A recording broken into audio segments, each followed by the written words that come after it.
अब हमारा टॉपिक है फॉर्म। ये बहुत इम्पोर्टेंट टॉपिक है। फॉर्म ट्रेडिशनली जो टर्म है वो अगर आप देखें एक प्रिंटेड डॉक्यूमेंट होता है, वो हम फिल करते हैं किस लिए? अपनी पर्सनल इंफॉर्मेशन देने के लिए। तो अक्सर आपने फॉर्म फिल किए होंगे स्कूल के लिए, कॉलेज के लिए या यूनिवर्सिटी के लिए। तो वो इसीलिए होते हैं कि जिससे आपकी पर्सनल इंफॉर्मेशन कलेक्ट की जाए। तो HTML ने उसी कॉन्सेप्ट को बोरो किया है और यूज़र से कि जो भी यूज़र वेबसाइट पर आए उससे उसकी इंफॉर्मेशन कलेक्ट करने के लिए फॉर्म बना दिए जाते हैं। और अभी हम देखेंगे कि जो भी इंफॉर्मेशन आपने कलेक्ट करनी है यूज़र से, हर इंफॉर्मेशन कलेक्ट करने के लिए एक अलग फॉर्म कंट्रोल यूज़ किया जाता है। और HTML5 ने कुछ नए फॉर्म कंट्रोल्स हैं जो इंट्रोड्यूस करवाएं, वो भी हम इस चैप्टर में सीखेंगे। यहाँ पर आप देख सकते हैं अपनी स्क्रीन पर आपको एक फॉर्म नज़र आ रहा है जो कि PIIC के सारे स्टूडेंट्स ने फिल किया था, जिसमें आपने अपनी पर्सनल इंफॉर्मेशन दी थी। तो क्या इंफॉर्मेशन थी? आपका नेम था, फादर नेम था, मोबाइल नंबर आपसे पूछा, एड्रेस पूछा, प्रोविंस, सिटी, फिर यहाँ आप देख सकते हैं कि आपकी डेट ऑफ बर्थ, फिर जेंडर के लिए यहाँ 2 रेडियो बटन यूज़ हुए हैं, और फिर आपको एक आपने अपनी क्वालिफ़िकेशन जो भी है वो यहाँ पर सेलेक्ट किया, तो एक ड्रॉप डाउन आपको नज़र आ रहा है। फिर एक आपने आपकी तस्वीर आपने अपलोड की है, और उसके बाद अपडेट प्रोफाइल, फिर आपने फॉर्म को सबमिट कर दिया। तो जब भी आप फॉर्म फिल करते हैं यूनिवर्सिटी वगैरह के लिए, जो अगर कोई प्रिंटेड डॉक्यूमेंट आपने फिल किया है, तो वो आप क्या करते हैं? वो फॉर्म आपने फिल किया और उस फॉर्म को जाकर कहीं पर भी सबमिट करके आ गए। कोई लोकेशन आपको पता होती है कि कहाँ जाना है, वहाँ जाकर आप जमा करके आते हैं फॉर्म। ऑनलाइन फॉर्म अगर आपके पास है तो वो हम सबमिट करते हैं। तो वो कैसे सबमिट होता है, क्या होता है, किस तरह से ये फॉर्म वर्क करता है, वो अभी हम सारा कुछ सीखेंगे।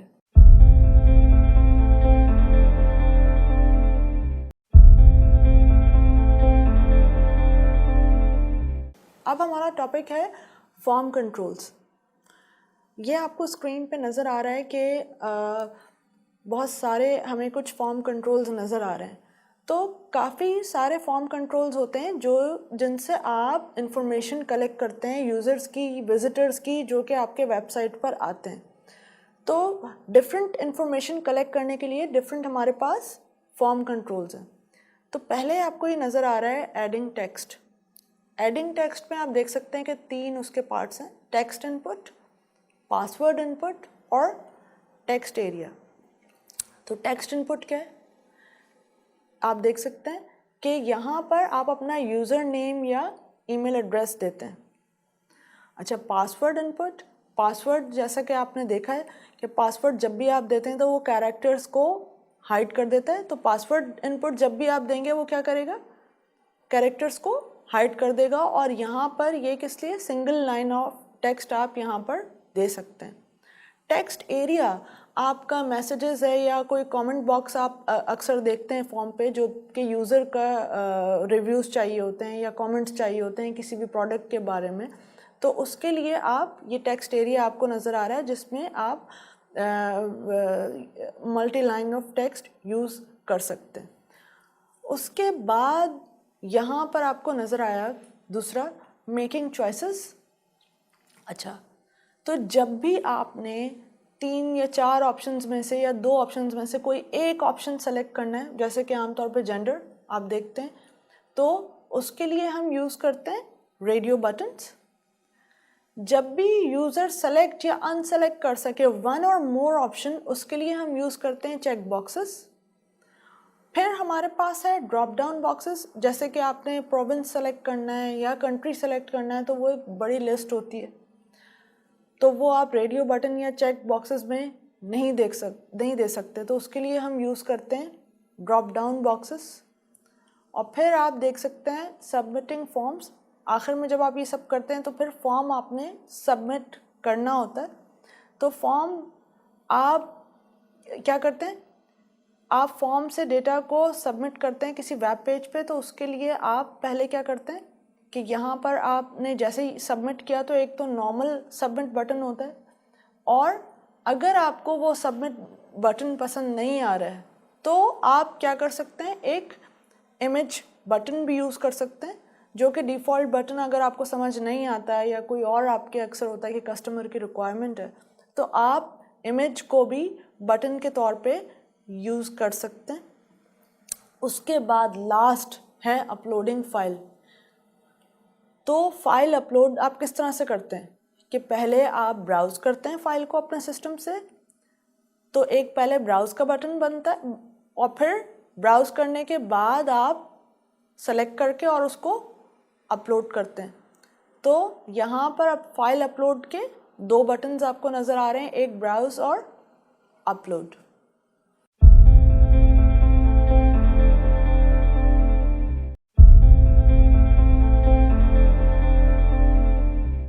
अब हम देखते हैं हाउ फॉर्म्स वर्क। होता क्या है कि यूज़र एक फॉर्म फिल करता है। फॉर्म आप फिल कहाँ कर रहे हैं, ये सारा काम हम करते हैं ये जो ब्राउज़र पे। तो ब्राउज़र के लिए हमारी एक अलग ज़बान है जो कि ब्राउज़र समझता है। तो जो भी फॉर्म आपने फिल किया है वो ब्राउज़र पे फिल किया, और जैसे ही आप सबमिट का बटन क्लिक करते हैं तो वो सारा डेटा आपका जाता है सर्वर पे। तो हम जो HTML सीख रहे हैं वो किसकी ज़बान है, जो कि आपका ब्राउज़र समझता है। जैसे ही आपने फॉर्म सबमिट किया तो वो सेंड होता है सर्वर पे। जैसे ही फॉर्म सर्वर पे सेंड हुआ तो सर्वर की एक अलग ज़बान है, एक अलग लैंग्वेज है जो सर्वर समझता है। उस लैंग्वेज में सर्वर पूरा डेटा प्रोसेस करता है। तो अब हम देखते हैं ये पूरा कि फॉर्म किस तरह से वर्क करता है। उसके लिए एक छोटी सी एग्जांपल हम देखते हैं। क्या है कि जैसे ही आप वेबसाइट पर आए, आपने देखा यहाँ पर क्या है, आपसे पूछा गया है कि आप वोट करें आपका कौन सा फेवरेट फूड है। तो सबसे पहले आप क्या करेंगे, आप अपना नाम करेंगे, नाम एंटर करेंगे। जैसे इस एग्जांपल में मैं क्या करती हूँ, मैं यूज़र नेम देती हूँ हिरा एंड आई वोट फॉर। अब यहाँ मैंने वोट करना क्या है, एक छोटी सी एग्जांपल हमने बनाई है जिससे हम वोट करते हैं ऑनलाइन। अब मुझसे फेवरेट फूड अगर आप पूछें तो यहाँ पर हमें 5 ऑप्शंस दिए हैं, कोरमा, बिरयानी, कढ़ाई, पुलाव और निहारी। मैं यहाँ से ऑप्शन सेलेक्ट करती हूँ, क्योंकि रेडियो बटन जैसे आपने देखा कि दिए में, तो एक कोई भी हम ऑप्शन सेलेक्ट कर सकते हैं। तो यहाँ मैंने ऑप्शन नंबर 2 यानी कि बिरयानी सेलेक्ट किया। तो अब क्या होगा, नेम नेम जो है वो सर्वर पे जाएगा।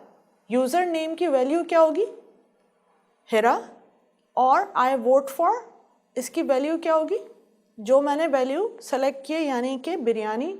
अभी करेगा क्या कि ये नेम और वैल्यू के पेयर में डेटा सेंड करेगा सर्वर पे, और सर्वर प्रोसेस करेगा पूरी इंफॉर्मेशन को अपनी प्रोग्रामिंग लैंग्वेज में। और वो आमतौर पे PHP है, C+ है, VB.NET है, जावा है, या अब जावास्क्रिप्ट भी है।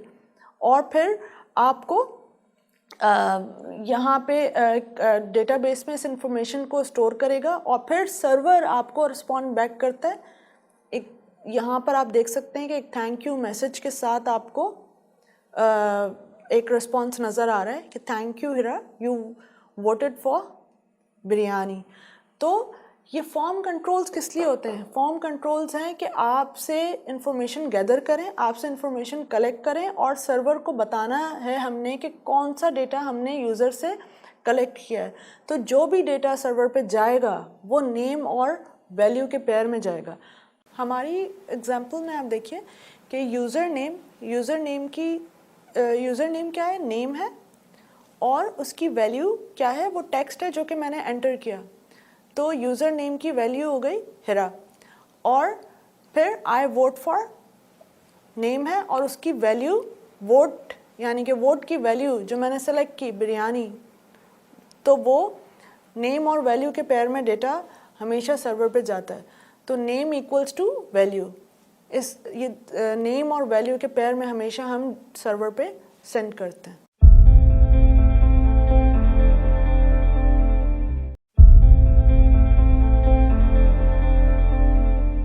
अब हम देखते हैं फॉर्म स्ट्रक्चर। अभी तक हमने देखे the form controls. Form controls क्या थे कि यूज़र से जो भी इंफॉर्मेशन आपने कलेक्ट करनी है, तो HTML5 ने कुछ नए फॉर्म कंट्रोल्स आपको बताएं जिनसे आप यूज़र से इंफॉर्मेशन कलेक्ट कर सकते हैं। तो अब हम फॉर्म का स्ट्रक्चर देखते हैं। तो फॉर्म एलिमेंट से आप बेसिक फॉर्म स्ट्रक्चर क्रिएट करते हैं और सारे जो भी आपके फॉर्म कंट्रोल्स हैं वो आते हैं फॉर्म एलिमेंट के अंदर। तो फॉर्म का जो एलिमेंट है वो हमेशा कैरी करता है एक्शन एट्रीब्यूट। एक्शन एट्रीब्यूट की वैल्यू वो URL है जिधर आपने फॉर्म सबमिट करना है। तो एक्शन एट्रीब्यूट में हमेशा हमने देखा कि एट्रीब्यूट ओपनिंग टैग में आता है, तो फॉर्म के टैग में हम एक्शन का एट्रीब्यूट हमेशा स्पेसिफाई करते हैं ये बताने के लिए कि आपने फॉर्म अपना कहाँ सबमिट करना है। तो एक्शन एट्रीब्यूट की वैल्यू वो URL होगा कि जहाँ हमने फॉर्म सबमिट कराना है। तो एक्शन के अलावा मेथड का एट्रीब्यूट भी यूज़ होता है। मेथड एट्रीब्यूट क्यों यूज़ करते हैं हम? फॉर्म हम हमेशा देखा हमने कि सर्वर क्लाइंट साइड पे आपने फॉर्म पूरा फिल किया यानी कि अपने ब्राउज़र में, और फॉर्म को हमने देखा था लास्ट एग्जांपल में कि फॉर्म हम भेजते हैं सर्वर पे, सबमिट करते हैं, सब भेजते हैं। तो आप फॉर्म अपना सेंड कर सकते हैं सर्वर पे दो मेथड्स के थ्रू। हमेशा दो मेथड्स होंगे, या तो गेट मेथड होगा या पोस्ट मेथड होगा। ये बात याद रखिएगा कि अगर आप मेथड एट्रीब्यूट स्पेसिफाई नहीं करते तो जो डिफ़ॉल्ट मेथड होता है जिससे फॉर्म जाता है सर्वर पे वो गेट मेथड होता है। तो गेट मेथड एट्रीब्यूट की दो वैल्यू हो सकती हैं, गेट या पोस्ट। तो गेट मेथड हम जब यूज़ करते हैं जब आपका फॉर्म अगर कोई छोटा सा फॉर्म है। ये याद रखिएगा, गेट मेथड से जब भी आप फॉर्म सेंड करेंगे तो जो आपकी जो भी आपने देखा है वो आपका सारा डेटा, सारी इंफॉर्मेशन URL के आखिर में नज़र आ रही होगी। क्या मतलब इस बात का कि अब ये देखिए, अब जैसे मैंने कुछ गूगल किया, फॉर इंस्टेंस मैं कार, अगर मैं गूगल का पेज खोला, ये आपको नज़र आ रहा है। अब मैंने सर्च किया कार्स। अब आप देख सकते हैं कि कार जो मैंने सर्च किया, अब मैं जैसे ही एंटर करूंगी तो ये सबमिट होगा कहाँ? ये डेटा जाएगा सर्वर पे, सर्वर से रिस्पांस आएगा। तो आप देख सकते हैं कि जो भी मैंने सर्च किया वो वैल्यू URL के आखिर में आपको नज़र आ रही है। तो हमेशा ऐसी इंफॉर्मेशन, ऐसे फॉर्म जो कि छोटे से फॉर्म्स हैं या आपके सर्च बॉक्सेस हैं, वो हम इस तरह का डेटा हम भेजते हैं गेट मेथड से। दूसरा मेथड हमारे पास होता है पोस्ट का। पोस्ट मेथड से आप अपनी सेंसिटिव इंफॉर्मेशन भेज सकते हैं। क्यों? क्योंकि वो गेट मेथड से आप अपने पासवर्ड वगैरह या वो सब नहीं भेज सकते। उसकी वजह क्या है कि वो URL के आखिर में आपको वो वैल्यू नज़र आएगी। तो आपका जो भी सेंसिटिव डेटा है या लॉन्गर फॉर्म्स हैं उनको हम हमेशा पोस्ट मेथड से भेजते हैं। तो यहाँ पर आप देख सकते हैं कि पोस्ट मेथड या गेट मेथड हम कब यूज़ करेंगे? गेट मेथड आप यूज़ करेंगे जब भी आपका अच्छा, ये बात ध्यान में रखिएगा कि उसकी जो लेंथ है गेट मेथड की वो लिमिटेड आप भेज सकते हैं कैरेक्टर्स 2048, यानी कि 2048 की लिमिट है कैरेक्टर्स की, जो कि गेट मेथड के थ्रू आप भेज सकते हैं। दूसरा, सेंसिटिव इंफॉर्मेशन आप कभी भी गेट मेथड से नहीं भेजेंगे। और या फिर गेट मेथड किस वक्त आपका बेहतर है? जब भी आप नॉन सिक्योर डेटा भेजना चाहते हैं। पोस्ट मेथड में कोई साइज लिमिट नहीं है और हम यूज़ कर सकते हैं जब भी आपने लार्ज अमाउंट ऑफ डेटा भेजना है।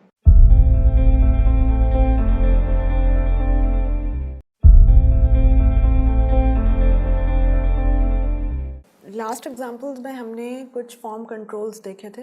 फॉर्म कंट्रोल्स क्या थे कि जो भी यूज़र से इंफॉर्मेशन लेनी है उसके लिए अलग फॉर्म कंट्रोल था। अब है टेक्स्ट इनपुट हमारा टॉपिक। टेक्स्ट इनपुट यानी कि यूज़र नेम अगर आप पता करना चाहते हैं तो उसके लिए इनपुट टाइप आप टेक्स्ट देंगे। इनपुट एलिमेंट हम यूज़ करते हैं। इनपुट एलिमेंट क्या है? Input element is the most important form element, और ये इनपुट जो ये डिस्प्ले करेगा टाइप, ये डिपेंड करता है कि इनपुट टाइप क्या है। अगर आप देते हैं input type text, input type का इनपुट एलिमेंट में हम टाइप का एट्रीब्यूट यूज़ करते हैं, और वो टाइप के एट्रीब्यूट में ही आप एक्चुअली डिफ़ाइन करते हैं कि आपने कौन सा इन्फॉर्मेशन या कौन सा डेटा यूज़र से कलेक्ट करना है। तो अगर आपने दिया इनपुट टाइप टेक्स्ट, तो वो एक सिंगल लाइन आपको वो बना के दे देगा, एक बॉक्स बना के देगा जिसमें आप single line text input user से कलेक्ट कर सकते हैं। तो इनपुट एलिमेंट ही एक्चुअली हम यूज़ करते हैं तकरीबन सारे डेटा कलेक्ट करने के लिए। फॉर एग्ज़ाम्पल, अगर आपने यूज़र से उसका यूज़र नेम पता करना है, तो आप क्या करेंगे? इनपुट टाइप टेक्स्ट देंगे तो ये बॉक्स बन जाएगा। इनपुट एलिमेंट के अंदर हमने जब टाइप दिया तो वो आपको पता लग गया कि कौन से टाइप का इनपुट आपको यूज़र से कलेक्ट करना है। उसके अलावा साइज़ का एट्रीब्यूट होता है। वो साइज़ किस चीज़ का साइज़ है?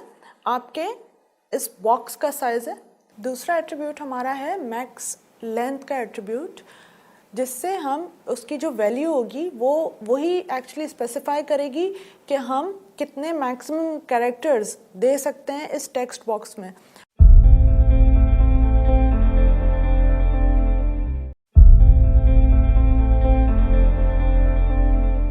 अब दूसरा हमारा टॉपिक है इनपुट टाइप। फिर वही इनपुट टाइप, जैसे कि मैंने पहले बताया था कि इनपुट टाइप, इनपुट का एट्रीब्यूट हम इनपुट का एलिमेंट हम यूज़ करते हैं, और उसके बाद हम बताते हैं कि टाइप के एट्रीब्यूट में हम स्पेसिफाई करते हैं कि कौन सा इनपुट हमें यूज़र से चाहिए।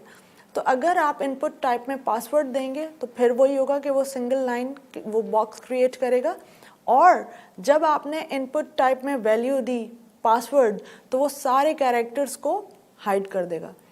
इस में भी हम वही दो और एट्रीब्यूट्स यूज़ कर सकते हैं, साइज़ और मैक्स लेंथ के। साइज़ में की वैल्यू आप वो देंगे जितना बड़ा आपको बॉक्स चाहिए, और मैक्स लेंथ स्पेसिफाई करेगा कि कितने कैरेक्टर्स का पासवर्ड मैक्सिमम लेंथ आपने देनी है।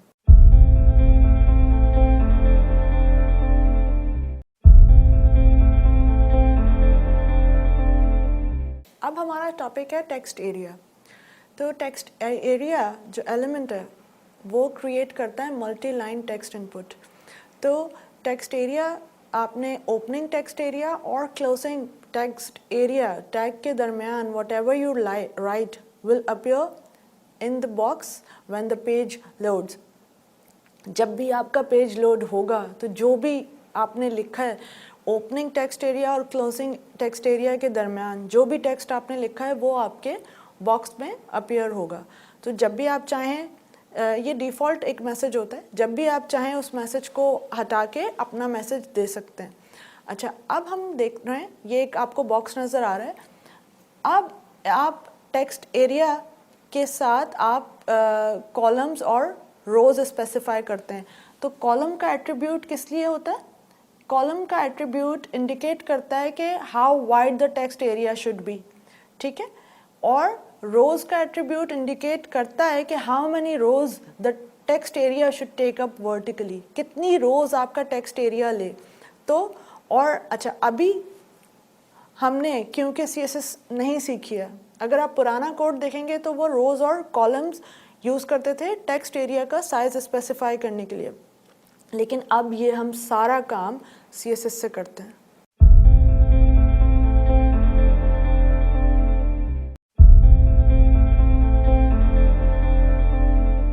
अब हमारा टॉपिक है रेडियो बटन। तो जैसे हमने देखा कि इनपुट का एलिमेंट कितना इम्पॉर्टेंट है, कि सारा जो भी आपने काम करना है, जो भी यूज़र से इनपुट लेना है, वो हम इनपुट एलिमेंट से लेते हैं। तो अगर आपने मिसाल के तौर पे जेंडर आपको पता करना है कि जेंडर क्या है, तो जेंडर मेल या फीमेल, तो उसके लिए आप रेडियो बटन बनाते हैं कि यूज़र एक कोई भी वैल्यू सेलेक्ट कर सकता है।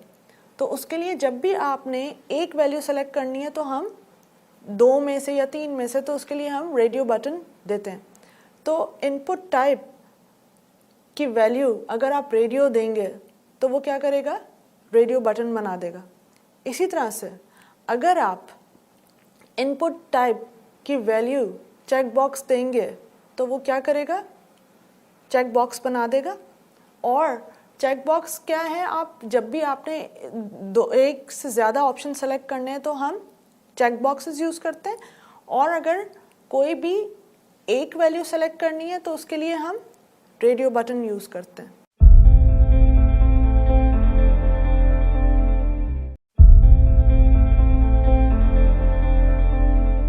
अभी तक हमने देखा कि इनपुट टाइप से हम यूज़र से इनपुट ले रहे थे डिफरेंट। तो पहले हमने रेडियो बटन देखे, फिर चेक बॉक्सेस देखे। अगर मैं आपसे पूछूं कि आपका कंट्री क्या है, तो उसके लिए आपको पूरी दुनिया के जितने भी कंट्रीज़ हैं उनकी एक लिस्ट देनी पड़ेगी। तो वो ना हम उसके लिए रेडियो बटन दे सकते हैं, ना चेक बॉक्सेस दे सकते हैं। तो उसके लिए आमतौर पे ड्रॉप डाउन बॉक्सेस आपने देखे होंगे, जिनको हम सेलेक्ट बॉक्स भी कहते हैं। तो वो क्रिएट करने के लिए जिसमें, अच्छा, अब ये जो ड्रॉप डाउन लिस्ट बॉक्स हम देखेंगे या जो ड्रॉप डाउन बॉक्सेस हम देखेंगे, इसमें हम क्या कर सकते हैं कि कोई भी एक ऑप्शन सेलेक्ट कर सकते हैं। तो जिस तरह से हर काम के लिए कोई ना कोई एलिमेंट हमारे पास था, यहाँ पर ड्रॉप डाउन लिस्ट क्रिएट करने के लिए हम सेलेक्ट का एलिमेंट यूज़ करेंगे। अच्छा, फिर जब भी आपने ड्रॉप डाउन लिस्ट क्रिएट करनी है या सेलेक्ट बॉक्स क्रिएट करना है, तो उसमें आप एक ऑप्शन कोई भी सेलेक्ट कर सकते हैं। तो सेलेक्ट एलिमेंट हम यूज़ करते हैं to create drop down list box. अच्छा, इट कंटेन्स 2 और मोर ऑप्शन एलिमेंट्स, ठीक है। या तो आप 2 ऑप्शंस देंगे या 2 से ज़्यादा ऑप्शंस देंगे। तो जब भी आपने ऑप्शंस दिखाने, ऑप्शंस स्पेसिफाई करने, उसके लिए हम ऑप्शन का एलिमेंट यूज़ करते हैं, ठीक है। So the option element is used to specify the option that the user can select from. Okay, so the words between the opening option and closing option tags will be shown to the user in the drop down box. जो भी आप options के opening tag में, opening tag और closing tag के दरमियान जो भी word आप देंगे, वो उससे क्या करेगा, drop down list आपके यानी कि option की list बना देगा। तो सबसे पहला यहाँ पर एक ड्रॉप डाउन लिस्ट क्रिएट करने के लिए पहला टैग हमारे पास होता है सेलेक्ट का। सेलेक्ट के टैग के अंदर हम सारे ऑप्शंस देते हैं जो कि हमने ड्रॉप डाउन लिस्ट में बनाने हैं। ये अब हम ड्रॉप डाउन लिस्ट को क्रिएट कैसे करते हैं वो भी हम कोड से देखेंगे।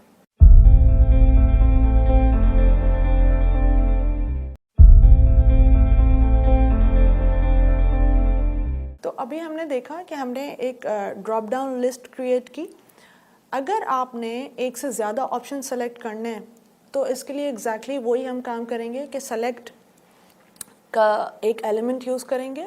सेलेक्ट के अंदर हमने ऑप्शंस का ओपनिंग टैग और क्लोजिंग टैग दिया ऑप्शन का, और उसके दरमियान जो भी आपने ऑप्शंस की लिस्ट क्रिएट करनी है वो सारे ऑप्शंस दिए। और एक एट्रीब्यूट हम यूज़ करते हैं मल्टीपल का, और उसकी वैल्यू भी हम मल्टीपल देते हैं। और ये आप ये वाला एट्रीब्यूट यूज़ करते हैं सेलेक्ट के अंदर, सेलेक्ट के एलिमेंट के अंदर ओपनिंग टैग में हमेशा, ताकि यूज़र एक से ज़्यादा ऑप्शन सेलेक्ट कर सके। तो एक से ज़्यादा ऑप्शन अगर आपने सेलेक्ट करने हैं तो उसके लिए आप कंट्रोल की प्रेस करेंगे विंडोज़ के लिए, और कमांड की प्रेस करेंगे मैक के लिए। अभी हम इसको कोड कैसे करना है वो अभी हम देखते हैं।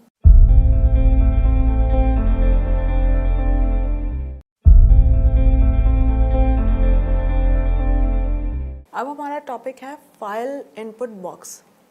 तो अगर आप यूज़र को अलाउ करना चाहते हैं कि वो कोई भी फाइल अपलोड करे या इमेज अपलोड करे या PDF अपलोड करे या MP3 अपलोड करे, तो उसके लिए आप इनपुट टाइप अगर फाइल देंगे, टाइप की वैल्यू, टाइप एट्रीब्यूट की वैल्यू अगर आप फाइल देते हैं तो वो एक बॉक्स क्रिएट करेगा, टेक्स्ट बॉक्स की तरह ही एक बॉक्स क्रिएट करेगा, और उसके साथ एक ब्राउज़ का बटन भी आपको देगा, जिससे आप क्या कर सकते हैं कि फ़ाइल को ब्राउज़ करेंगे और फिर अपलोड कर देंगे। तो अगर आप चाहते हैं यूज़र को अलाउ करना कि वो कोई भी फाइल या कोई भी PDF या कोई भी MP3 अपलोड करे, तो उसके लिए you will always use post method. आप कभी भी फाइल या कुछ इस तरह की इंफॉर्मेशन गेट मेथड से सेंड नहीं कर सकते।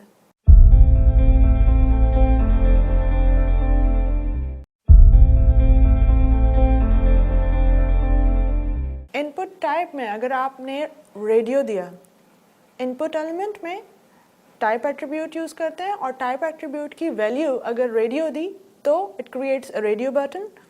अगर आप टाइप की वैल्यू चेक बॉक्स देंगे तो वो क्रिएट करेगा चेक बॉक्स। अगर इनपुट टाइप की वैल्यू आपने सबमिट दी तो it creates a submit button. और सबमिट बटन क्या होता है? जो कि आपका फॉर्म सबमिट कराता है सर्वर पे आपका फॉर्म भेजता है। ठीक है, तो अब ये उसी तरह से होगा कि जैसे ही आपने इनपुट टाइप की वैल्यू सबमिट दी तो it creates text box, it creates a box with a button. तो अगर आपको इससे एक डिफ़ॉल्ट बटन आप क्रिएट कर सकते हैं, लेकिन अगर आपको डिफ़ॉल्ट बटन समझ में नहीं आ रहा या आपके यूज़र की कोई और रिक्वायरमेंट भी है, तो हम एक काम और कर सकते हैं। एक नेक्स्ट टॉपिक में हम आगे देखेंगे कि और हमारे पास क्या क्या ऑप्शंस हैं बटन बनाने के। अब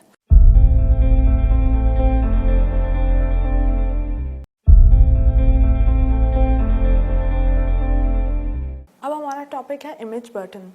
तो अगर आपको, जैसे कि हमने लास्ट एग्जांपल में देखा था कि अगर आप इनपुट टाइप बटन देते हैं तो वो एक बटन बनाता है, लेकिन अगर आपको वो बटन डिफ़ॉल्ट बटन पसंद नहीं आ रहा है तो ऐसी कुछ इमेजेस आती हैं जिनको हम बटन के तौर पर यूज़ कर सकते हैं। तो उसके लिए हम क्या करेंगे, इनपुट टाइप आप इमेज देंगे और सोर्स का एट्रीब्यूट हम यूज़ करते हैं कि इमेज आप कहाँ से उठाएंगे, और इसी तरह से आप हाइट और विड्थ भी स्पेसिफाई कर सकते हैं, या ऑल्ट एट्रीब्यूट भी आप यूज़ कर सकते हैं जिसमें आप ऑल्टरनेट टेक्स्ट आप स्पेसिफाई करेंगे कि कौन सा ऑल्टरनेट टेक्स्ट आप देना चाहेंगे उस बटन के ऊपर। और बाकी ऐसी और बहुत सारी चीज़ें हैं जो हमने यूज़ करनी है, वो हम कोड से देखते हैं।